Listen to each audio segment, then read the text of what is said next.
नमस्कार, आप देख रहे हैं द हिंद 24 न्यूज और मैं हूं आपके साथ साक्षी।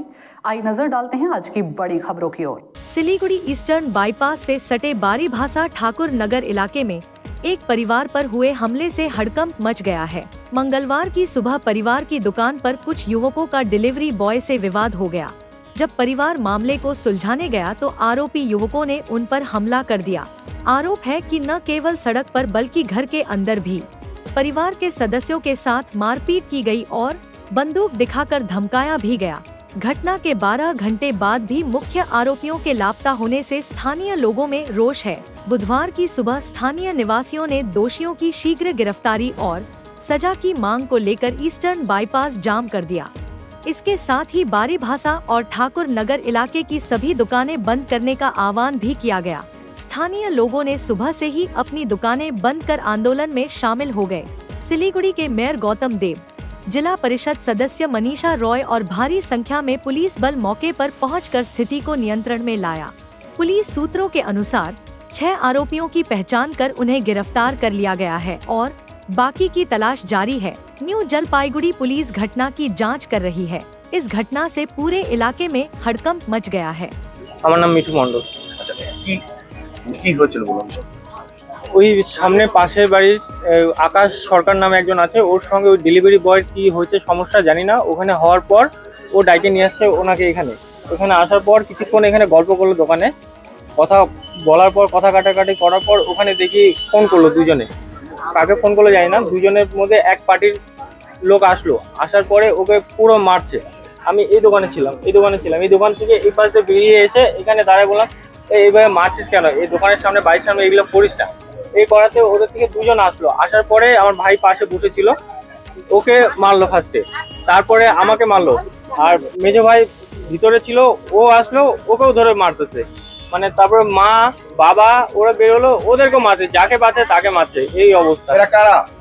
এরা আমি তো সঠিক চিনি না। মাদানী বাজারে কিছু নাম আছে, কি শুভ বললো, আর হচ্ছে কি নাম আরো দু একটা বললো।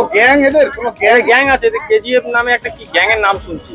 এদের গ্যাং, এরা এগুলোই করে বেড়ায়। পুলিশ কি করছে দেখুন, পুলিশ সেটা তো আমি জানি না। এখন ওনারা কি স্টেপ নিচ্ছে সেটা তো আমি বলতে পারছি না। কালকে ঘটনার পর আপনাদের কাছে পুলিশ এসেছিল রাতের বেলা। কি বললো? ওই জোরহাট করে বলছে যে এটা উপর মহল থেকে অর্ডার না আসলে ওনারা কিছু স্টেপ নিতে পারবে না। আপনারা এফআইআর করেননি? এফআইআর করেছি, কিন্তু ওই এফআইআর পরবর্তীতে আরো একজন আসলো, আর উচ্চ পদস্থ অফিসার হয়তো, উনি এসে বললেন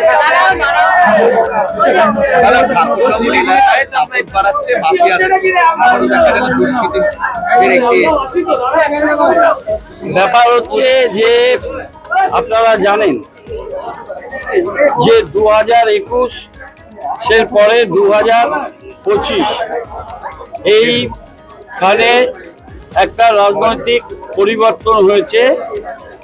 বিজেপির বিধায়িকা এবং অঞ্চল বিজেপি এখানে এর পরেই নানা রকম ব্যবস্থা, আইন শৃঙ্খলা ইত্যাদি পরিস্থিতি সময় সংখ্যায় খারাপ হচ্ছে। আমরা এখানে জিতিনি, কিন্তু আপনারা জেনে রাখুন, আপনাদের এটা জেনে রাখা ভালো যে কদিন আগে মমতা বন্দ্যোপাধ্যায় এখানে 4 কোটি টাকা দিয়ে ঠাকুরনগরের স্বাস্থ্যকেন্দ্র, যে জমিটা মাফিয়ারা নিয়ে নিতে চেয়েছিল, সেই জমিটা আমরা উদ্ধার করে স্বাস্থ্যকেন্দ্র করছি। আপনাদের জানা উচিত যে শিলিগুড়ির 33টা ওয়ার্ডে যত টাকা আমরা ব্যয় বরাদ্দ দিয়েছি তার ডবল টাকা উত্তরবঙ্গ উন্নয়ন দপ্তর এবং এসজেডিএ এবং পুরো নগর উন্নয়ন দপ্তর থেকে টাকা দেওয়া হয়েছে। গ্রামীণ উন্নয়নের ক্ষেত্রেও প্রচুর টাকা ডাবগ্রাম ফুলবাড়িতে দেওয়া হচ্ছে, আমরা না জেতা সত্ত্বেও। কিন্তু এইখানে এইভাবে দুষ্কৃতির তাণ্ডব যেটা হয়েছে, কালকে আমাকে মনীষা বলেছে, সাথে সাথে আমি অ্যাকশন নিয়েছি। সিপি সাহেব এবং আইসিকে সাহেবের সাথে বলেছি, 6 ঘন্টার মধ্যে লাটাগুড়ি থেকে তারা ধরা পড়েছে, তাদের আইন অনুযায়ী ব্যবস্থা হবে। এবং আমি এরপর একটা ফলো আপ মিটিং আইসি এবং কমিশনার পুলিশের সাথে বসবো, যাতে সমূলে। देखते रहिए द हिंद 24 न्यूज।